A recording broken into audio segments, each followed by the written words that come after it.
All right, so good evening, everyone, or good morning, or afternoon, whatever time it is that you're listening to this video. So I just wanted to send out a sort of video update, kind of a supplement to the written one that I sent to you. If your name was on the email list, if you wanted to receive some of the stuff that has been going on in my life as I journey into missions. So I just wanted to give you kind of a short little tidbit about what has been going on over here in Missouri. So I am here in Missouri. This is Roach, Missouri, so it's like a town of like 3,000 people. And so this campus, by the way, I'm in one of the buildings here. It's called the Johnson Building, and this is where we learn phonetics. So I'll just do like a little spin guy. So that, I don't know if you can see it, but it's like a chart of all the different sounds that people make when they speak languages. And then there's some different countries that we go to on the board. So this is just a smaller room that has a bunch of other smaller rooms inside of it. But there's also the main auditorium where we have a lot of our classes as well. And we'll actually be having one here in the near future on honor and shame. So that'll be cool. But so as you may have known, I was in Hong Kong for about the past year. And then I ended that at the end of July. And then I came over here at the beginning of August. And so I've been here since August, took a December break, and then, which is part of the curriculum, and then came back here. And so I just wanted to talk to you about some of the things that, some of the stuff that we experience here at the Ethnos 360 Training Center. So one of the big questions that people through this missions agency get asked as to why it is that they do it this way is, why do they take 2 years to go ahead and train people instead of just sending them straight out onto the field? And so I guess I'll answer that right away. And that's just because that's a big question that comes up. So basically it comes down to experience, because a lot of missions agencies will just send people overseas right away with very little training, sometimes just like a month or two.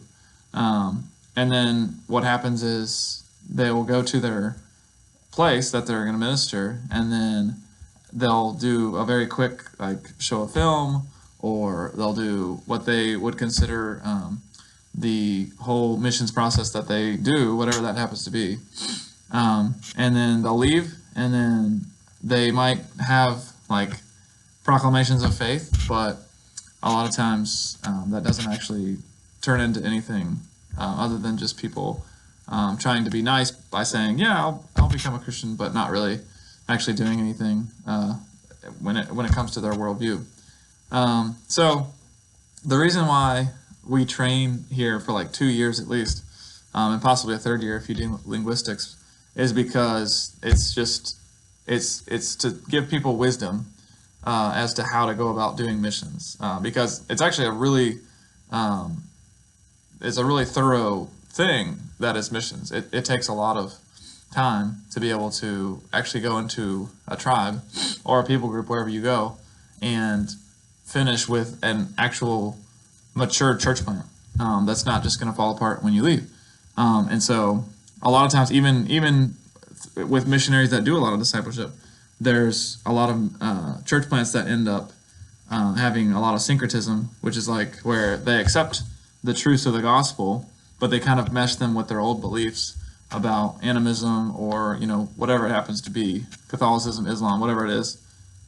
They'll just mesh the new belief of Christianity with their old beliefs and just kind of have some sort of amalgamation of the two and just kind of mix them, intertwine. And so they never have a pure gospel. And so it really is a thorough process to have a mature church plant.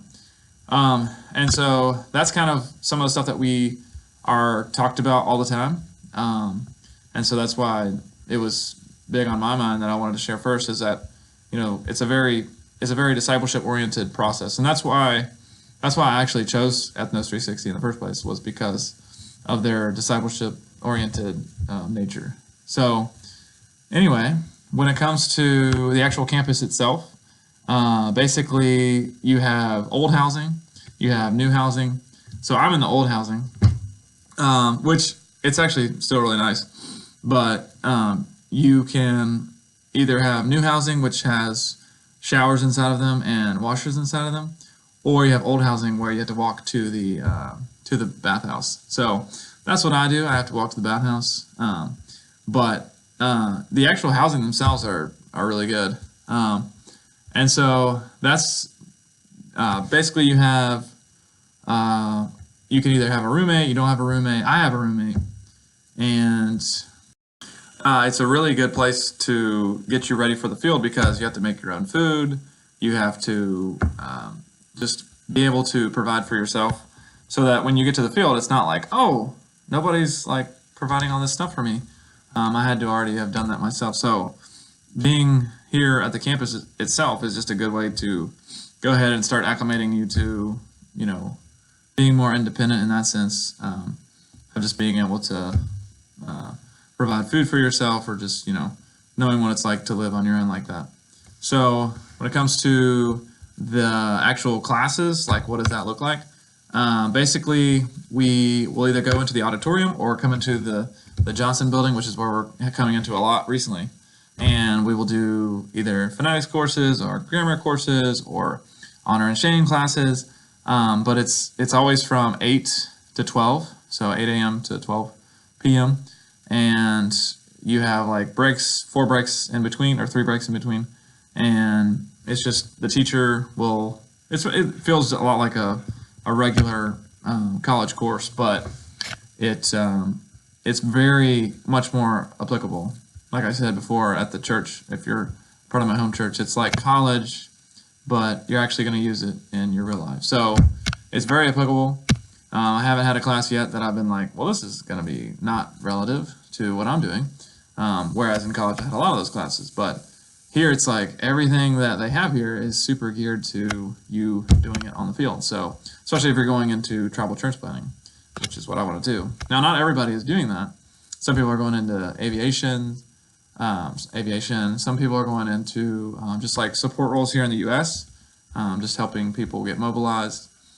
So there's a lot of different stuff that people are here for, but I'd say a good chunk of people, maybe even the majority, are here to do actual tribal church planting. So we have mentoring groups every Friday. So my group, we just meet on Fridays, and we meet from like 10:45 till 12, sometimes later than that, and we just talk about either what was discussed during chapel on that day, or just some of the stuff that we've been learning throughout that week, just to kind of mold that over, talk about it. So this last Friday, we talked about, what is happiness versus joy? Like, what's the distinction? Is our Christian life just geared towards finding that happiness, or is it more about finding contentment and joy? And so that was just something that we mulled over in our mentoring groups. And then we also have like a one-on-one mentor, that just a one person that is there to just one-on-one strengthen you. And so my mentor is Dell Schultz. He is extremely wise, and he's an older fellow, and he is like the most wise guy that I've met here at the campus. So like you could make a movie after that guy. And so I'm really blessed to be able to have him, because he is like, I love meeting with him on Wednesday. We meet for like an hour, and sometimes we'll just like go out to eat or something like that, or just like stay on campus and go to his office or something like that. But it doesn't matter, because it's good just to hear from his experience, because that's like most of the staff here, actually probably all the staff here, have been overseas, and a lot of them for like years and years and years. So they have a lot of experience that they can talk into. And so you get a really good understanding of like what it's going to look like when you're on the field. These are just getting you there to the field, and setting those expectations now, so that you're not getting to the field and thinking, oh, well, this was terrible. It's not what I expected. So it's it's a good place here to just get you prepped. And then when it comes to the actual classes themselves, super relevant. Like, we have been going through worldview class. So whereas I've had a class on worldview before, the way they talk about it here is just so much more. They're pinpointing exactly what that means. Like, when you go to try to address another culture who has a completely different worldview, how is it that you actually change the core assumptions of that culture from everything is animism, and I have shamans, and all the different stuff that goes along with all the different cultures that we're going to be out there into, and how do I go from taking a worldview that is just so opposite from the gospel, and then just not just changing those outward behaviors, like the stuff that you're going to see just visibly, but how do you actually go about changing what's in here and what's in the heart? And so they really talk about it very specifically. They talk about 10 realms of reality, which is just a way of saying you have different views about supernatural stuff, you have different views about the natural realm, you have different views about the cause and effect of things, like what causes things to happen. You have different views of authority, what's your when it comes to your core assumption, what is it that you view as authority? And a lot of times in American culture, it's us, but for them it might be some sort of shaman god or spirit god that they have to appease by bringing having some kind of crop, or whatever it happens to be in that animistic culture. And so they just help you to be able to go into a culture and say, okay, let me observe these outward behaviors that I'm seeing with my eyes, but then what does that tell me about their core assumptions, their actual, at the very base of who they are as a person? What are their values, and what's their core assumptions that are driving those values to cause them to do the outward behavior that they have every day? And then another class that we took was just the foundational Bible teaching, which is just kind of the curriculum that we use with Ethnos 360. And that's you've probably heard of it before, but it's a chronological approach to teaching the Bible, and you just go all the way from Genesis all the way through to Christ, and then as well into the end times. And so the reason we do that is because if you just go straight to Jesus, they're going to be like, okay, so why do I need Jesus? What's the point of this whole thing? And so we start with Genesis and the creation and man being originally good and made in the image of God, and then you have the fall, and then we have that promise of the head crusher, Jesus, who is going to crush the head of the serpent, even though the serpent is going to come around and try to bite the heel of the seed. So we have that head crusher all the way through the story, all the way through the meta-narrative. And so the people that are hearing it, they're always wondering, okay, who's this head crusher that is being talked about all the way through Genesis, Deuteronomy, and Joshua, and all these different spots where it's like, who is this guy? And then when you get to Jesus, it's like, that's who it is. And so it's much more foundational, so that when you get to the gospel itself, they actually understand what you're talking about. It's not just like, oh, Jesus. So those are some of the classes that we go through. I could probably do a 30-minute thing on every single one of those classes. So I'll just stop it there with the classes and finish it out with, because I don't want to make it too long, but the ministries that we're a part of. And so for me, this is actually the room that we meet at on Mondays to talk about Lighthouse, which is a ministry that is for guys that are going through addictions, and they are trying to get over those addictions. And so in light of that, we are there to try to teach the Bible to these guys.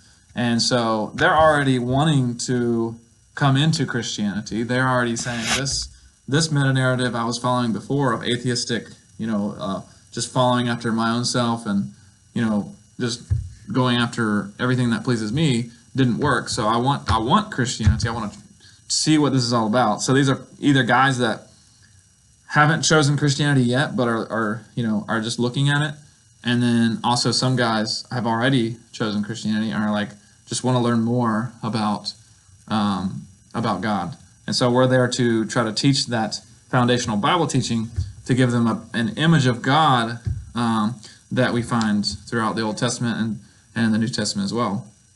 So that's the ministry I do on Thursday specifically. Of course, we also plan for it on Monday, which we're doing tonight at 6:30. So you could pray for that. But so I usually teach like every third week or every other week. I might be teaching this Thursday.